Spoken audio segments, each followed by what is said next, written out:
Welcome to the conference center. Please hold for an operator.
Ladies and gentlemen, thank you for standing by. The call will begin shortly.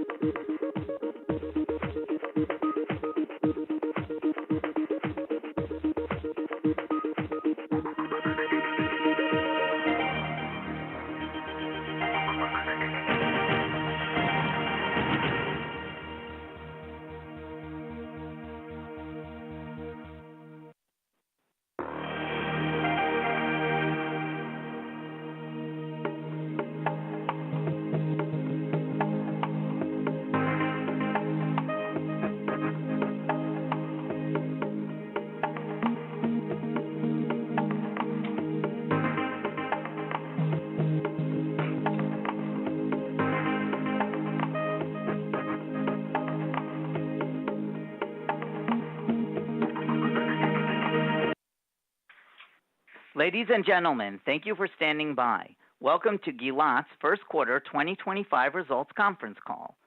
All participants are present in listen-only mode. Following management's formal presentation, instructions will be given for the question-and-answer session. For operator assistance during the conference, please press *0. As a reminder, this conference is being recorded May 19th, 2025. By now, you should have all received the company's press release.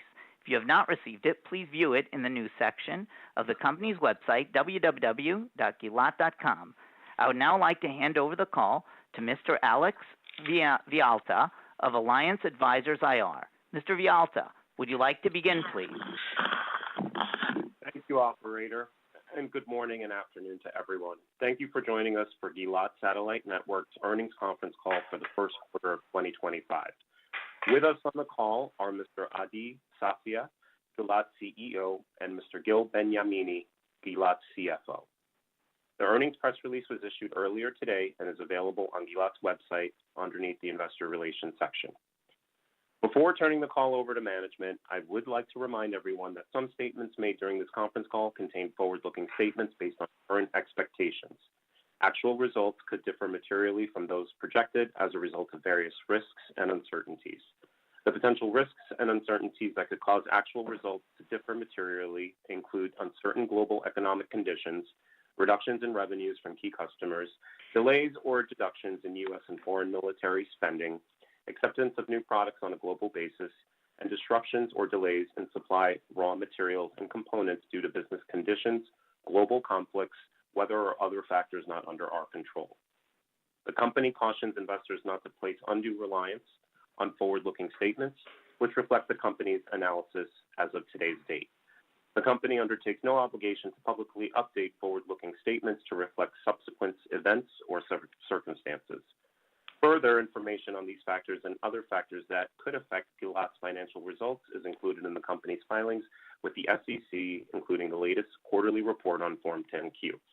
In addition, on today's call, management will refer to certain non-GAAP financial measures that management considers to be useful and differ from GAAP. These non-GAAP measures should be considered supplemental to configuring corresponding GAAP figures. With that, I would now like to turn the call over to Mr. Adi. Please go ahead, Adi. Thank you, Alex, and good day to everyone. Thank you for joining us today as we discuss our first quarter of 2025 earnings results. The first quarter of 2025 marks the first quarter operating under our newly aligned organizational structure. Today, we will provide an update on our Gilat Defense, Gilat Commercial, and Gilat Peru divisions, offering insight into how our strategies are driving growth and capturing opportunities in key markets. We will discuss key achievements for the quarter and our opportunities and plans to continue accelerating revenues in 2025 as we capitalize on the acquisition of Stellar Blu and the continued strong demand for Gilat Defense solutions. We are already seeing the benefits of this change, particularly in our main growth engines, defense, VHTS and NGSO constellations, and in-flight connectivity. We began 2025 with a good first quarter. Q1 revenues reached $92 million, a 21% increase year-over-year. Adjusted EBITDA was $7.6 million. Q1 2025 was the first quarter we included Stellar Blu's results in our financial results. Stellar Blu contributed about $25 million to our top line and incurred an adjusted EBITDA loss of about $3.6 million. Excluding the loss, our adjusted EBITDA for the quarter was about $11.2 million, representing a 20% year-over-year increase. Stellar Blu's yearly performance remains on track, with revenue expectation of between $120 and $150 million. We also expect Stellar Blu to reach a 10% adjusted EBITDA margin run rate during the second half of the year. Before reviewing the performance of each division, I want to address the impact of the current global macroeconomic turmoil and the shifting international trade policies and tariffs on Gilat business.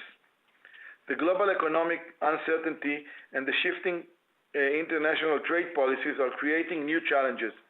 It is still too early to fully assess the impact as new facts emerge daily. Recognizing these trends early, we proactively initiated adjustment to our raw material sourcing several months ago. This involved strategically shifting from higher to lower tariff countries and to the U.S. Importantly, a significant share of our U.S. defense business is sourced and manufactured domestically in the U.S., supporting stability in this environment. We intend to monitor the worldwide development closely and will adapt our strategies as needed to ensure business continuity and minimize potential disruption. Now on the business review. We had a strong start to the year with successful launch of Gilat Defense Division during the Satellite 2025 conference in Washington, D.C. in early March. The market response has been very positive, and we are already seeing results that confirm we made the right decision to unify our defense portfolio into a single Gilat defense business. The dynamic macro geopolitical landscape is driving increased defense budgets, and accordingly, there is a growing demand for secure, high-performance communication over satellites. We are well positioned to meet these mission-critical needs. We are seeing demand from diverse geographical markets, including North America, Europe, and Asia-Pacific region.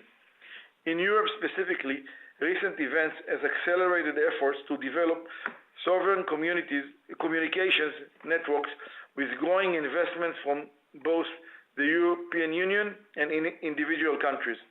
This trend is creating significant opportunities, and we believe Europe will become increasingly important market for Gilat Defense going forward.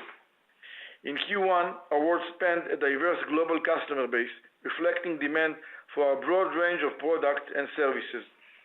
This broad portfolio, coupled with our global presence, continue to position us as a trusted and reliable partner for defense organizations worldwide. During Q1, Gilat Defense was awarded over $5 million to support critical connectivity for the U.S. DoD and international defense forces with our DCAT terminals and field support services. We also secured a $4 million in orders for unique CCT portable satellite terminals for global defense customers, and another $6 million contract in Asia for our market-leading SkyEdge platform. Gilat DataPass was also awarded up to $23 million for a multi-year contract to service satellite transportable terminals for the U.S. DoD customers.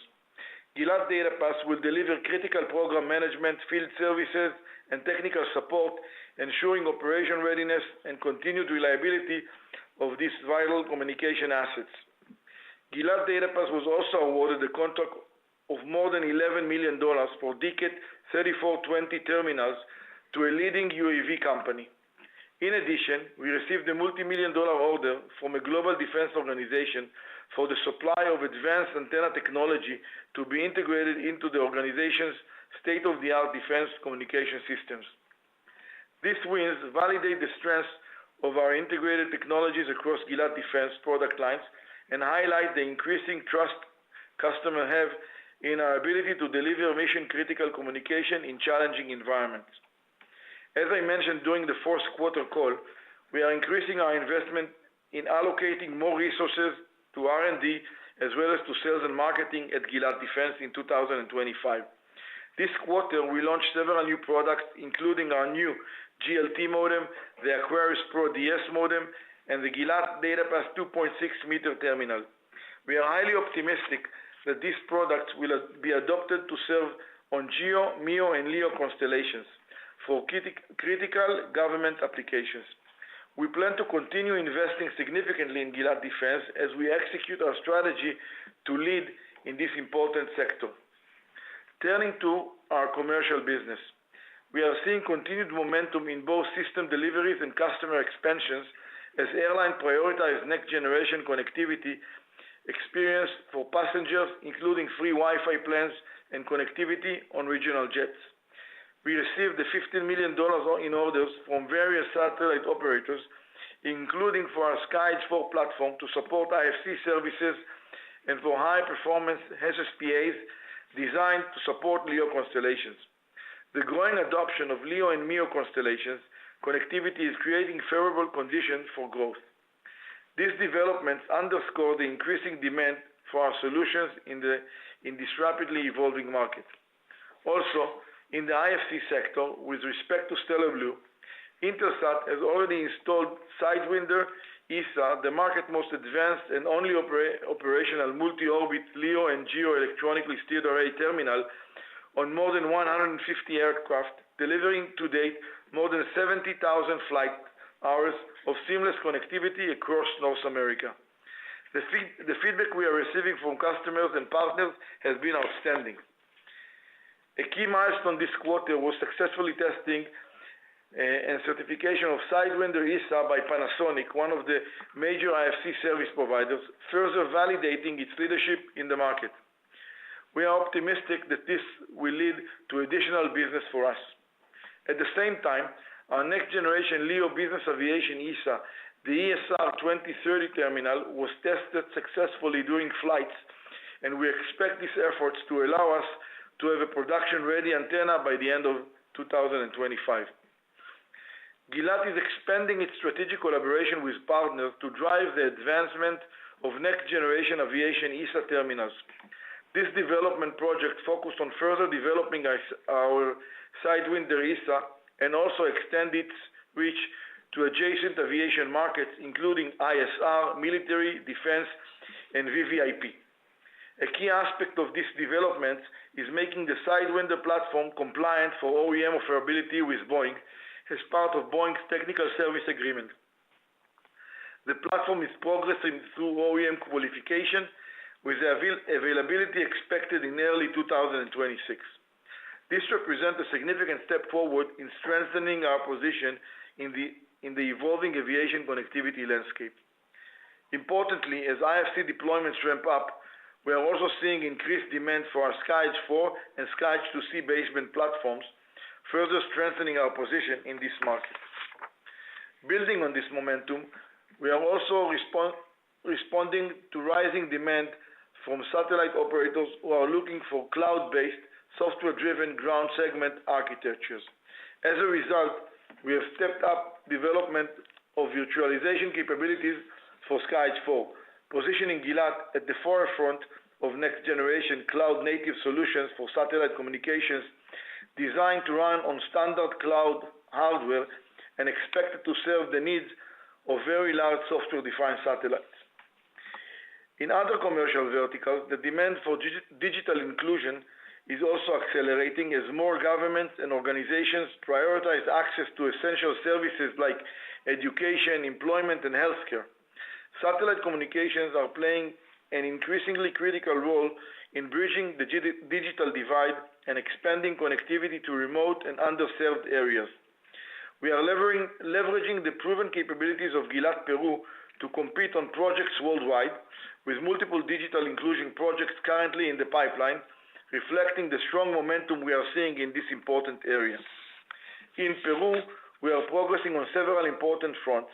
We received network acceptance and began operation of the Amazonas Transport Network, and we are moving forward with the acceptance process across the Amazonas Access Network. Additionally, we successfully transferred the ICA Transport Network to Pronatel, the first such transfer, and are working towards transferring the additional region's transport network as well. While the strong pipeline remains intact, several large projects, bids, renewals, expansions, and extensions continue to face delays. That said, we remain optimistic about future opportunities in Peru. I am pleased to say that we continue to have a strong backlog and a healthy pipeline. Therefore, we feel comfortable reiterating our 2025 annual guidance. Gilat is strategically positioned for sustained growth driven by strong demand for mission-critical defense connectivity, the increasing satellite capacity, and the accelerating adoption of multi-orbit architectures. Our diverse product portfolio is ideally suited to support this evolution, offering the essential flexibility, scalability, and the performance our customers require. Our defense business is off to a strong start this year, benefiting from strong tailwinds driven by the macroeconomic developments. Gilat Defense is building momentum and expanding its critical role in delivering resilient, high-performance satellite communication in support of national security and global stability. In our commercial business, we are seeing solid execution and continued growth. Stellar Blu's innovative Sidewinder ESA is gaining significant market traction, and we are working closely with our partners to broaden its application into new verticals and advance its certification for line-fit installation. At the same time, the increasing demand for both IFC and multi-orbit solutions is driving further adoption of our baseband and RF avionics technologies, reinforcing our leadership position in the global ground segment market. We are encouraged by the momentum across our business segments and remain confident in our strategic direction as we continue to deliver innovation, execution, and long-term value to our customers and stakeholders. And with that, I will hand over the call to Gil Benyamini, our CFO. Gil, please go ahead. Thank you, Adi. Good morning and good afternoon to everyone. I would like to remind everyone that our financial results are presented both on a GAAP and non-GAAP basis.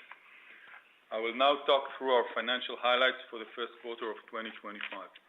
As Adi mentioned, we are very pleased with our first quarter performance. We completed the acquisition of Stellar Blu on January 6th, and they are reflected in our financials for the first time. In terms of our financial results, revenue for the first quarter were $92 million, 21% increase compared to $76.1 million in Q1 24. The increase was led by the commercial segment due to the acquisition of Stellar Blu, combined with the growth in the defense segment and offset by lower revenue in the Peru segment. In terms of the revenue breakdown by segments, Q1 25 revenues for the commercial segment were $64.2 million compared to $41.2 million in the same quarter last year. The 56% increase was primarily due to the acquisition of Stellar Blu, which contributed $25 million to our revenue, partially offset by the termination of our activity in Russia in 2024. Q1 25 revenues for the defense segment were $23 million compared to $17.2 million in the same quarter last year. The 34% increase was primarily driven by high deliveries to our defense customers in the U.S. and Asia. Q1 25 revenues for the Peru segment were $4.8 million compared to $17.7 million in Q1 24. The decline is primarily attributed to delays in renewing several projects, postponement in major project bids, and slower progress on expanding existing projects. Additionally, in Q1 24, we recorded revenues from the construction phase of the Amazonas project expansion, which was completed during the year. We are currently awaiting Prontel's inspection and approval to transition to the operational phase. Furthermore, some equipment deliveries are expected later in this year. Our GAAP gross margin in Q1 25 decreased to 30.9% compared to 36.9% in Q1 24. The decrease is primarily due to lower margins in Stellar Blu as it ramps up production, as well as amortization of purchased intangibles and lower gross margins in Peru. GAAP operating expenses in Q1 25 were $31.1 million compared to $22.7 million in Q1 24. The increase is primarily due to the consolidation of Stellar Blu, amortization of purchased intangibles, transaction costs, and other income recognized in Q1 24. GAAP operating loss in Q1 25 was $2.7 million compared to GAAP operating income of $5.4 million in Q1 24. The decrease was driven by acquisition-related expenses and purchase intangibles amortization and the absence of proceeds from arbitration in Peru that was recognized in Q1 24. GAAP net loss in Q1 25 was $6 million, or a loss per share of 10 cents, compared to GAAP net income of $5 million, or diluted income per share of 9 cents in Q1 24. Moving to non-GAAP results, our non-GAAP gross margin in Q1 25 decreased to 31.7% compared to 37.8% in Q1 24. Non-GAAP operating expenses in Q1 25 were $24.1 million compared to $22.2 million in Q1 24. And non-GAAP operating income in Q1 25 was $5.2 million compared to $6.6 million in Q1 24. The non-GAAP net income in Q1 25 was $1.8 million, or a diluted income per share of 3 cents, compared to a net income of $6 million, or income per share of 11 cents in Q1 24. Adjusted EBITDA in Q1 25 was $7.6 million compared to an adjusted EBITDA of $9.3 million in Q1 24. The decrease in the adjusted EBITDA is primarily due to Stellar Blu losses in the first quarter. Our Q1 25 organic adjusted EBITDA, excluding Stellar Blu losses, was $11.2 million, a a 20% increase compared with Q1 24. Moving to our balance sheet. On January 6th, the company secured a $100 million credit line from a bank consortium, from which it utilized $60 million to finance the acquisition of Stellar Blu. As a result, as of March 31st, 25, total cash and cash equivalents and restricted cash were $64.3 million, or approximately $3.8 million net of loans, compared to $118.2 million on December 31st, 2024. In terms of cash flow, we used $6.6 million for operating activities in Q1 25 to support the working capital needs of Stellar Blu during the ramp-up and its acquisition-related expenses. DSOs, which exclude receivables and revenues of our terrestrial network construction projects in Peru, were 75 days, up from 71 days in previous quarter. Our shareholders' equity as of March 31st, 25 totaled to $300 million compared with $304 million at the end of 24. Looking ahead, as Adi mentioned, we are reiterating our guidance for 2025 with projected revenue between $415 million and $455 million, representing year-over-year growth of 42% at the midpoint. Adjusted EBITDA is expected to be between $47 and $53 million, represented year-over-year growth of 18% at the midpoint. That concludes my financial review. I would now like to open the call for questions. Operator, please go ahead.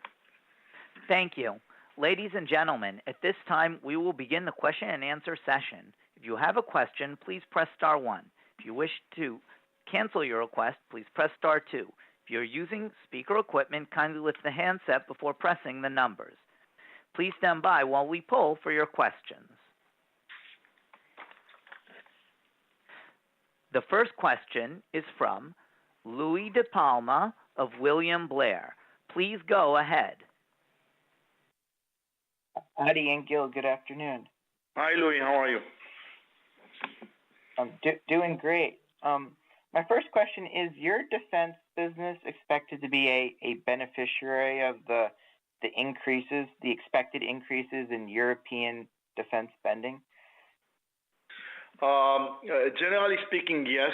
We are seeing a lot of traction from Europe defense increased budget. Nothing yet materialized, but we are seeing a lot of demand, requests for RFPs and things like that. So we believe that at the midterm we'll see decent business from Europe that will support our growth in defense. Great. And it seems that you've made progress with the Boeing line fit. What other milestones need to be achieved for that program before it's implemented? Generally speaking, there are some adaptation to the terminal, and now we are in the certification process. So it seems like that within the next 2 or 3 quarters, we'll get this qualification and we'll be ready. And then it's up to the customers to order it. Great, thanks. And for Peru, how should we think of revenue linearity over the next few quarters? I think you reiterated the full year guidance, but should most of the revenue be in the fourth quarter, or how should we think about it? So Peru linearity is a bit challenging. So we do expect Peru revenue run rate to be $45 to $50 million. This quarter was relatively low because several large projects that are about to be renewed, the renewal was delayed, and we expect to have it hopefully in Q2, and if not in early Q3. In addition, part of the recurring revenue in Peru, we need to deliver some hardware equipment once every year, and we do expect it during the third quarter. This is a chunk of $7 or $8 million of hardware revenue every year.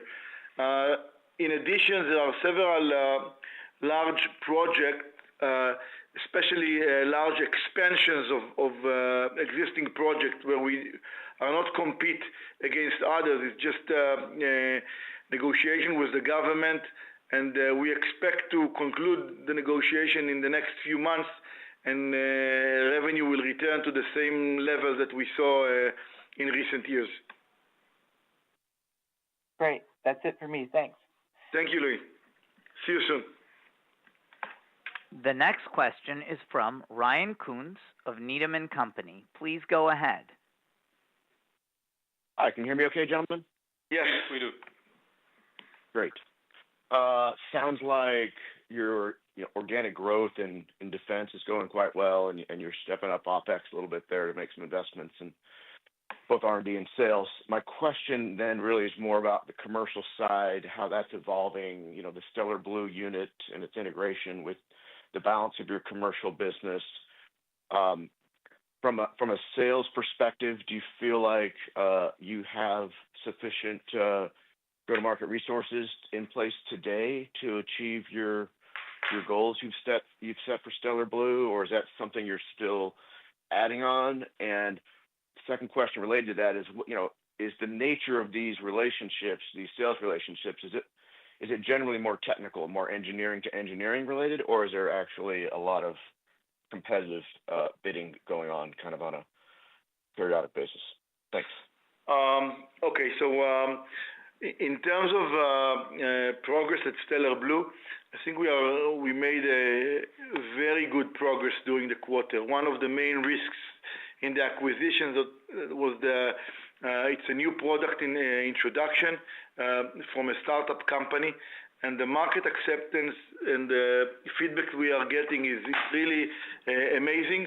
More than 150 aircraft already installed, perform more than 70,000 flight hours with seamless connectivity, with relatively no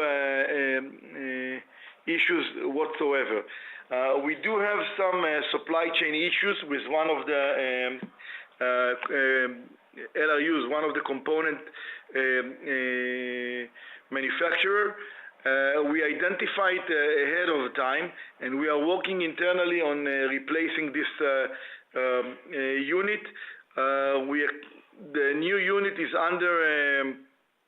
under qualification and certification processes, and we expect that during towards the end of this quarter, early next quarter, we'll have both solution available, and we'll be able to accelerate deliveries and revenues to customers. So I think we are on track with that. We are doing cost reduction on the terminal, and we expect to see much better margins along the year. So we remain with our guidance for Stellar Blu of revenues of between $120 to $150 million, with reaching a run rate of adjusted EBITDA of more than 10%, sometimes during the second half of the year. I think we have internally enough resources to achieve our goals. I think we have a strong backlog that covers most, if not all, of our market guidance. We do expect to get some large orders in the next few weeks or a few months, the latest. We need to remember that those orders are coming in batches, not one or two, rather hundreds or several hundreds every time. And we believe that we'll meet all our objectives with Stellar Blu along the year. As for selling efforts, most of the technology sales is with Intelsat and Panasonic and the IFC service providers. Over there, we need to be chosen and to prove that our technology is superior upon competitors. Later on, it's Intelsat and Panasonic. They need to go and fight in the market with the airlines to get the awards over there. And when needed, we are supporting them. I think that our superior technology helps them in the competitive market environments. That's great. Very thorough response there. Appreciate that. And you mentioned on the call earlier a next generation product coming. I assume that's coming from the Stellar Blu side. Can you walk through kind of the differentiation there compared to your current generation product? What's coming at the end of the year? And when do you think it might start to achieve revenue? Yeah. So in general, is to take the existing Sidewinder ESA and adjust it a little bit to support military, defense, ISR, and VVIP aircraft. We expect we already started the work, and we expect it to be finished, some during 2025 and some early 2026. We do expect to get some orders, if not by the end of the year, then early next year. All right, great. That's all I have, D. Thank you. Thank you, Ryan. The next question is from Sergey Glinyanov of Freedom Broker. Please go ahead. Hello, Adi, Gil. How it's going? Hi, Sergey. Yeah, thank you for taking my question. So a little bit about Sidewinder. What monthly production rates do you have for now, and what do you anticipate by the end of the year? We know that you have a long-term target rate at roughly 100 per month. So what's going now, and what do you anticipate for by the end of the year? So indeed, we are expecting by the end of the year to, before the end of the year, to reach to about 100 units per month. Right now, in most of the units, we are give or take very close to this production capabilities, except from the fact that, as I said earlier, we are missing one specific unit that we are working both internally and with the existing vendor to accelerate his production and to introduce additional product alternative. So I believe that towards the end of Q2, early Q3, we will reach to our close to 100 units per month. Yeah, sounds great. And so that you mentioned that you have not worked with Boeing closely for now because it's certification you should pass. And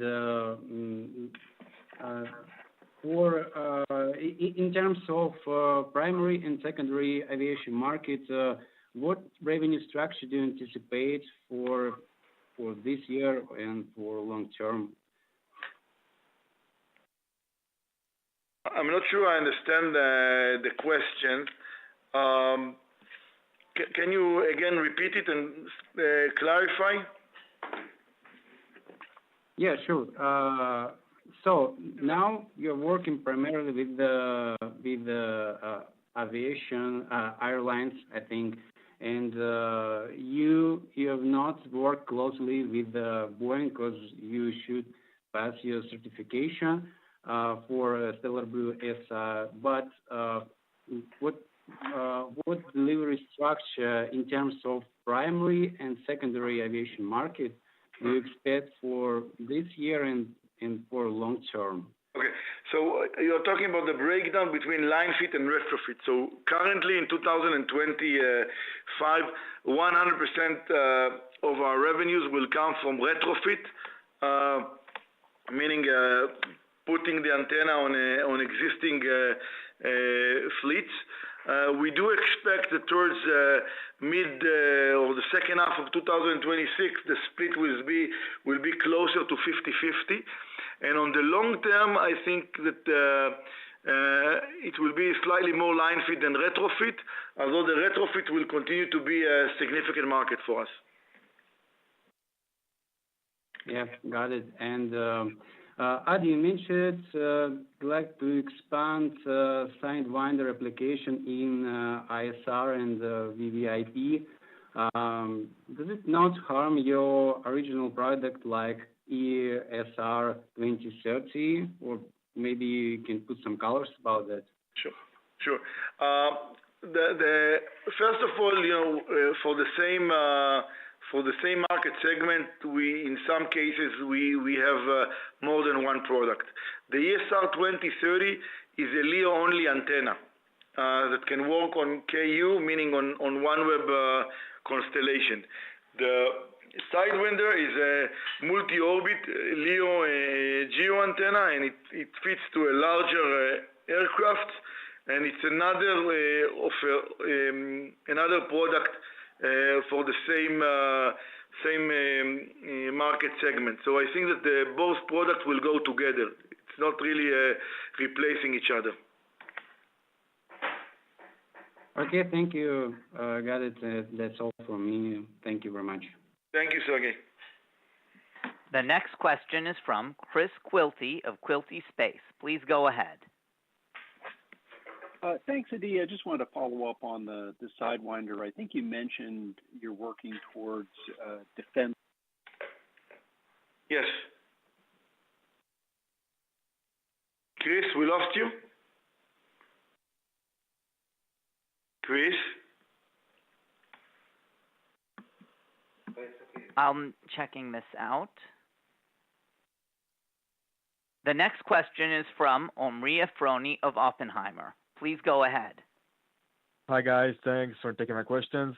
I was wondering a little bit more about the certification process in the Boeing lineup. Is it part of the earnout you're going to do with Stellar Blu? Is it a piece of the $25 million of the strategic contract that if Stellar Blu signs, you need to pay them? Thanks, and then I have another question. Sure. So this specific deal with Boeing was signed before we signed the acquisition, so it's not part of the earnout. There are several types of line fit that might also with Boeing that might will trigger earnout payment, but this specific technical service agreement OEM offerability is not part of the earnout.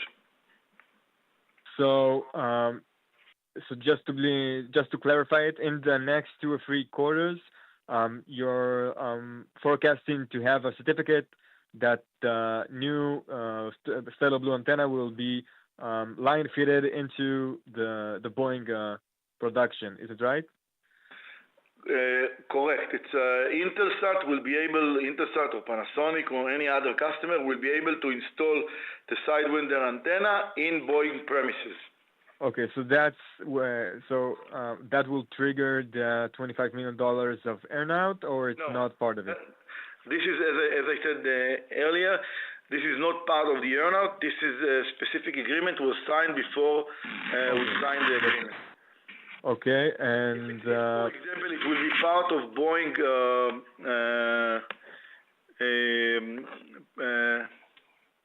portfolio, and you will be able to order this with the aircraft.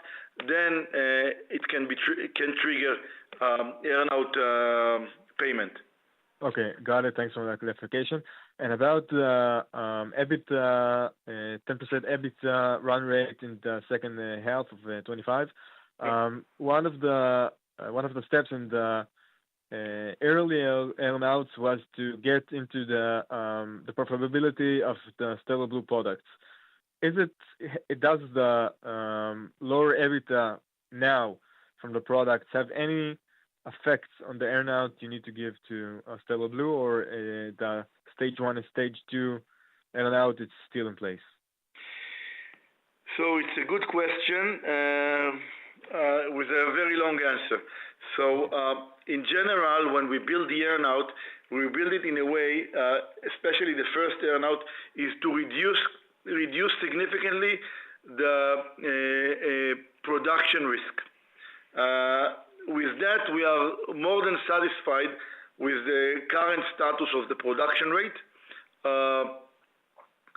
Having said that, the actual deliveries are lower than what the earnouts require because of this missing component that I explained earlier, and because it's the first units, they are slightly more expensive in terms of cost than what we expect the usual run rate will be.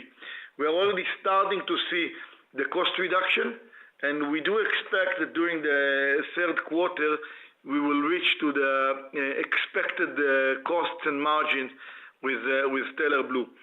So, if you summarize what I said, then right now the first earnout is not on track from payments perspective. Still, we have 7 weeks until the end of the quarter, and everyone at Stellar Blu is working very hard in order to meet the earnout, to expand deliveries and to reduce the costs. As for the second earnout, it depends on the number of units, new units orders, and at least based on the forecast that we are seeing right now, we are on track to get those orders. Okay, got it. Thanks for taking my questions. Pleasure. The next question is from Chris Quilty of Quilty Space. Please go ahead. Thanks, guys. Can you hear me? Yeah, we hear you great. That's better. Okay.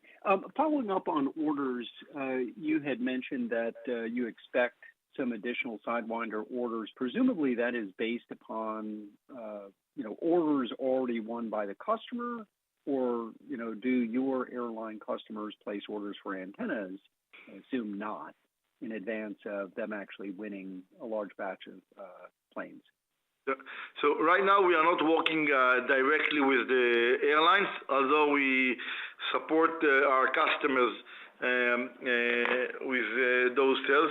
So typically we are getting the orders from the Intelsat and the Panasonic of the world, and we do expect them to place some orders in the next few weeks or months.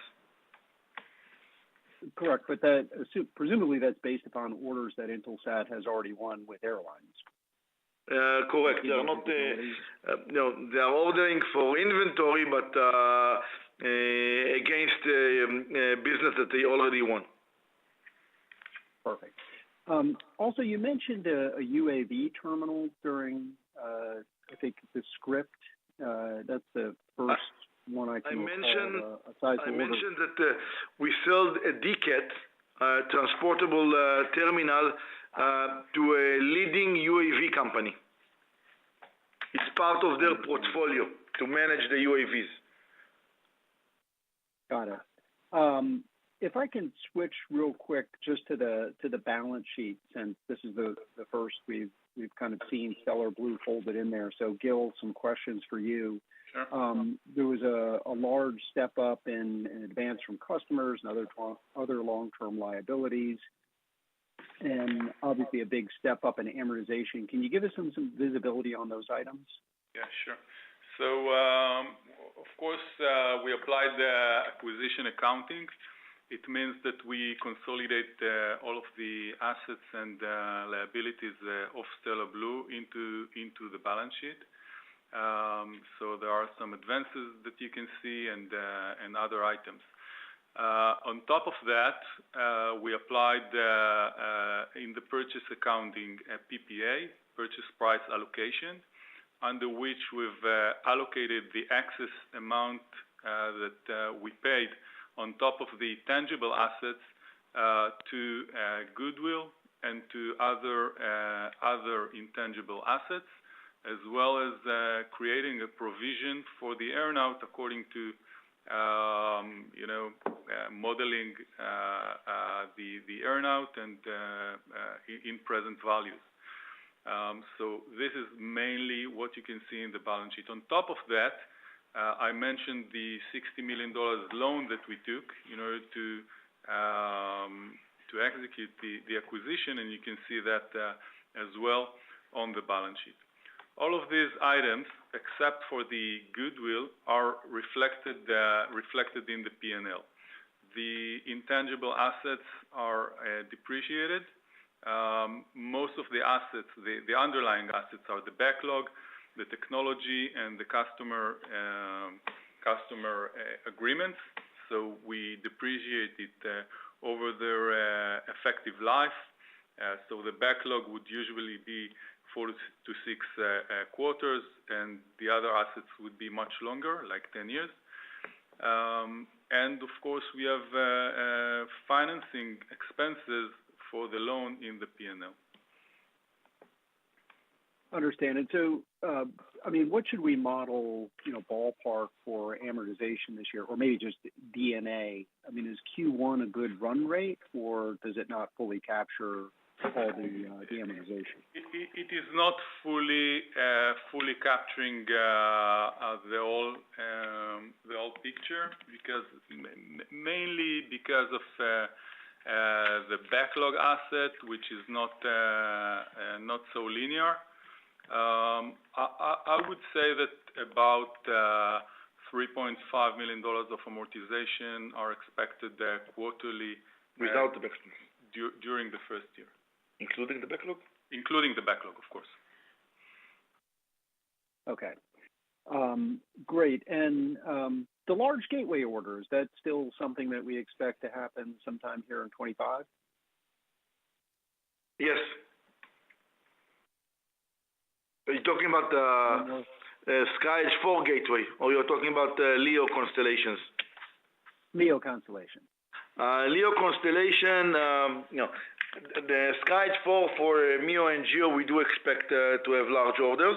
On the LEO constellation, so as I said in the last call, OneWeb right now, OneWeb Gen 2 is right now on halt until Eutelsat will better understand the synergies between OneWeb and IRIS². With IRIS², we expect to get RFIs and RFPs during they said before the end of the second quarter. I suspect there will be a bit of a delay, so let's say Q3. Again, they said awards before the end of the year, but I would give it another quarter.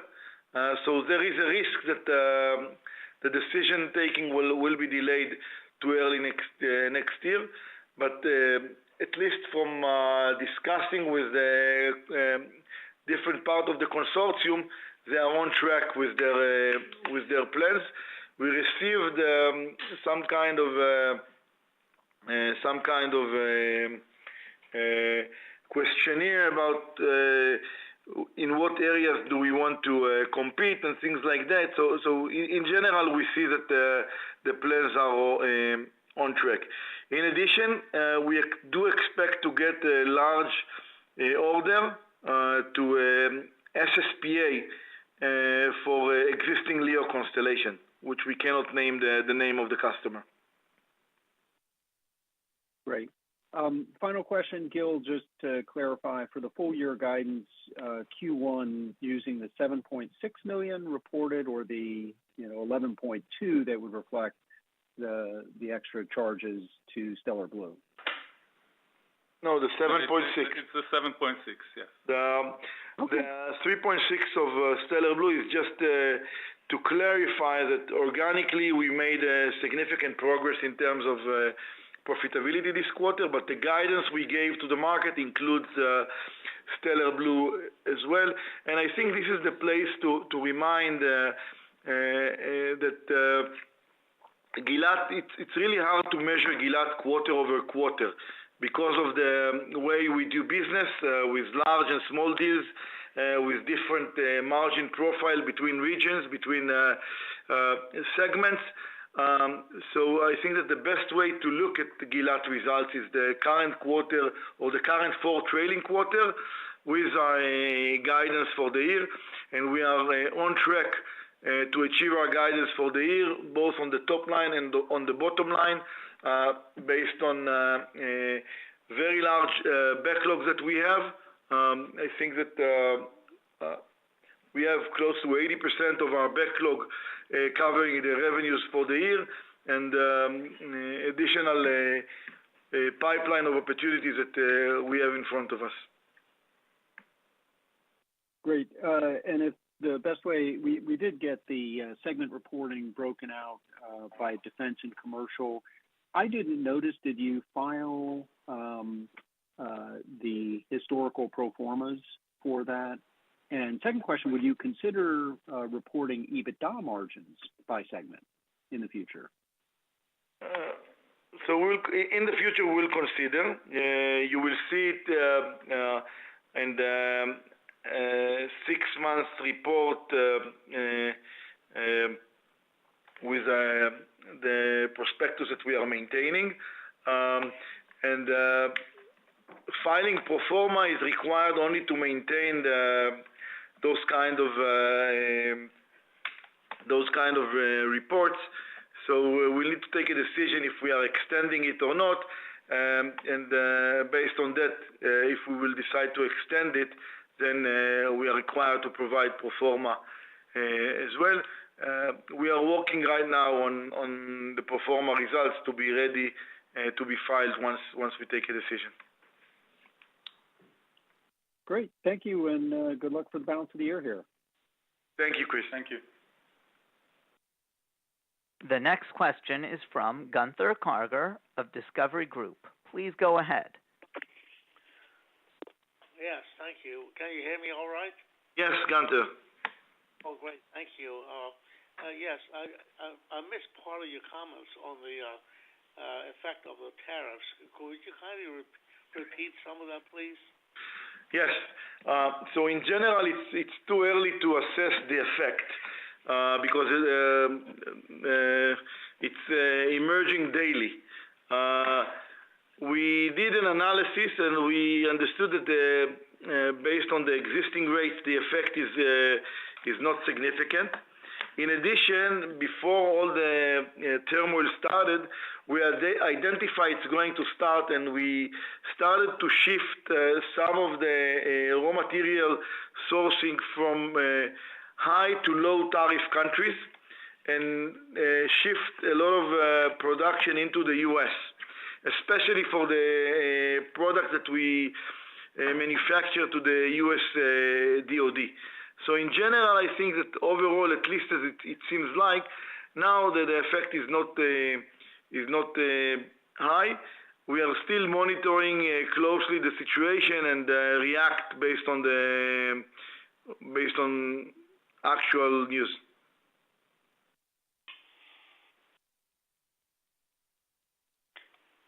Hello? Yes. Yes, thank you. In other words, it seems like the situation is rather stable rather than unstable. Would that be a correct statement? Again? Yes. Yes. Yes. Yeah. Thank you very much, Adi. Thank you, Gunther.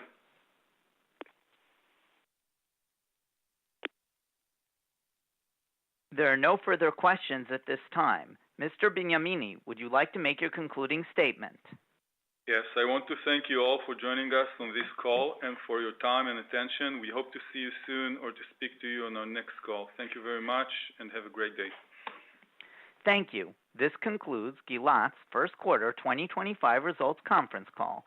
Thank you for your participation. You may go ahead and disconnect.